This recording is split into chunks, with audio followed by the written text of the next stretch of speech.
Assalamualaikum warahmatullahi wabarakatuh. Alhamdulillahi rabbil alamin. Wassalatu wassalamu ala rasulillahil karim wa ala alihi wa sahbihi ajma'in wa ba'd. Saudara-saudariku, kita sangat bersyukur pada Allah Subhanahu wa ta'ala diberikan kesempatan untuk mengoptimalkan ibadah di bulan Ramadan, khususnya di tahun ini 1444 Hijrah. Tentu kita berharap seluruh rangkaian ibadah yang telah ditunaikan berkenan diterima oleh Allah Subhanahu wa ta'ala dengan penerimaan terbaik, insya Allah. Semoga Allah mengampuni seluruh dosa-dosa kita, memaafkan kesalahan kita, mengabulkan doa-doa kita, dan menaikkan derajat kita dari sekedar hamba Allah yang beriman menjadi hamba Allah yang bertakwa. Saudara-saudariku, alhamdulillah setelah kita menuntaskan siam Ramadan, kita memasuki bulan baru di tanggal yang baru dan tentunya dengan rangkaian-rangkaian ibadah sunnah khususnya yang menyertai dan tidak ditemukan di waktu-waktu yang lain.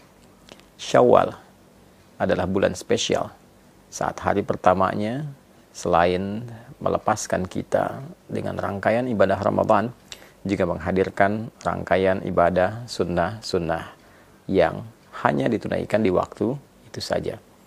Mulai dari sholat Idul Fitri di hari yang pertama, memperbanyak takbir, membangun dan mengeratkan silaturahim, dan disusul pada hari-hari berikutnya dengan menu-menu sunnah yang tentu melahirkan keistimewaan yang tidak sama dengan waktu-waktu lainnya. Alhamdulillah, ada satu informasi penting yang disampaikan oleh sahabat Abu Ayyub Al-Ansari radhiyallahu ta'ala anhu, yang informasi ini dirangkum oleh Imam Muslim rahimahullah dalam kitab beliau Sahih Muslim nomor hadis 1164.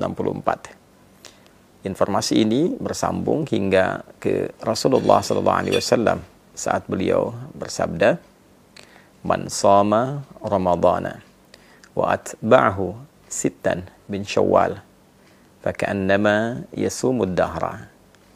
Siapapun yang menunaikan puasa Ramadan. Ingat, puasanya dirangkaikan dengan apa? Ramadan. Man shoma Ramadana. Siapapun yang menunaikan puasa Ramadan. Thumma atba'ahu sittan min Syawal.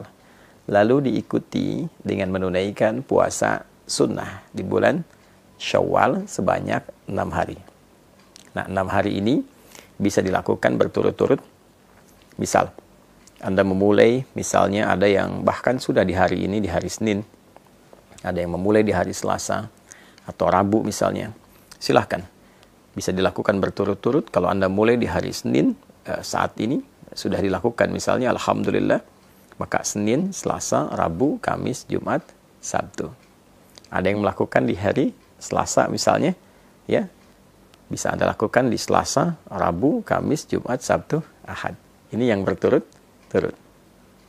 Tapi kalau Anda pun menginginkan waktunya terpisah karena ada kegiatan-kegiatan lain yang tidak bisa ditinggalkan, misalnya membangun silaturahim, ada acara halal bihalal yang mempertemukan banyak kalangan untuk mengeratkan kembali silaturahim, membangun ibadah sosial yang tingkatannya juga cukup tinggi, maka boleh dijeda yang kemudian Anda bisa dilakukan misalnya kesempurnaannya sampai bahkan terbentang di akhir Syawal. Jadi jika Anda memulai misal di tanggal yang ketiga, maka 3, 4, 5. Saat tanggal 5 ini, misalnya ada satu undangan khusus yang tidak bisa Anda hindari, dan untuk menghormati itu, ada hidangan-hidangan yang dapat dinikmati bersama. Maka Anda bisa jeda dulu, lalu Anda lanjutkan di tanggal yang berikutnya.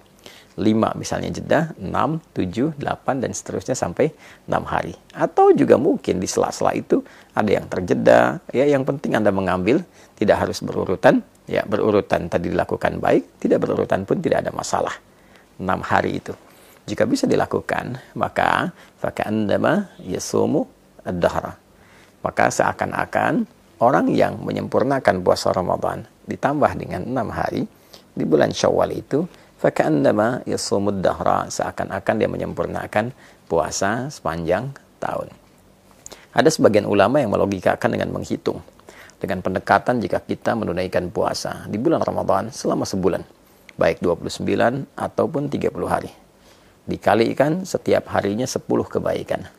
Dasar hukum 10 itu bisa diambil misalnya di Al-Quran, surah yang ke-6, Al-An'am ayat 160. Man jaa'a bil hasanati falahu asyru amthaliha. Siapapun yang menunaikan perbuatan baik yang bernilai ibadah, maka dia mendapatkan padanan pahala. Setiap ibadah itu setidaknya 10 kebaikan. Ini ya. Jadi kalau satu pekerjaan baik, nilainya paling sederhananya, paling kecilnya ada 10, maka dikalikan dengan 10 itu. 29 atau 30 hari dikalikan 10. Maka didapatkan 290 atau 300. Lalu 6 dikalikan dengan 10, maka didapati 60. Jika Anda jumlahkan 290 tambah 60, ambil yang paling terkecil ya misalnya, maka mendapatkan 350. 350 ini kalau pendekatannya bulan Hijriyah, bukankah sangat mendekati hitungan setahun secara umum ya? Ya kan? 350 sekian. Ya, kan orang Arab suka membulatkan itu. Kalau ada 42 disebut al-arba'in. Ya demikian, ketika Anda misalnya menunaikan 30, dikalikan 10, 300 tambah 60, 360 ya. Nah, kalaupun dihitung menggunakan pendekatan Hijriyah ataupun pendekatan Masehi, tentu ini secara umumnya dinilai sebagai bilangan setahun penuh. Nah, itu yang dimaksudkan. Nah, yang kedua, ada yang sangat menarik. Orang-orang yang konsisten menunaikan ibadah Ramadannya, lalu dia menyempurnakan ibadah Ramadan itu dengan bersyukur kepada Allah Subhanahu wa taala. Walitukabbirallaha ala ma hadakum wa la'allakum tashkurun, dengan meningkatkan ibadahnya. Jadi syukur ketika diberikan kemampuan untuk meningkat ibadah saat Ramadan adalah berupaya menjaga ritme ibadah itu sehingga tetap berjalan baik pasca Ramadan. Walaupun mungkin tidak seoptimal Ramadan karena keadaannya tentu tidak sama. Tapi kita bisa bandingkan dengan yang sebelum Ramadan. Jika sebelum Ramadan mengajinya hanya 3 ayat, maka pasca Ramadan misal kita dapati 1 halaman, kita dapati 1 lembar. Lalu itu terjaga. Lalu ditunjukkan juga dengan kita berkomitmen meningkatkan ibadah seperti puasanya. Dan diawali dengan puasa apa? Sunnah. Di bulan apa? Syawal. Nah, itu yang mahal. Itu yang mahal. Jadi poinnya adalah ketika kita mampu mensyukuri nikmat menunaikan ibadah Ramadan dan mampu mengaktualisasikan semua nikmat itu dengan meneruskan secara konsisten ibadah-ibadah kita dalam rangka syukur kepada Allah, itu yang diapresiasi tinggi oleh Allah Subhanahu wa taala.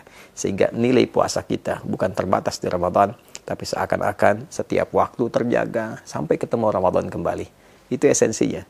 Jadi bukan sekedar tambah 6 dihitung, apalagi kalau menggunakan satu pendekatan yang tidak keren. Karena ada perbedaan 29-30, maka saling memperbincangkan ini yang sempurna, ini yang setahun, yang tidak. Bukan. Esensinya bukan itu.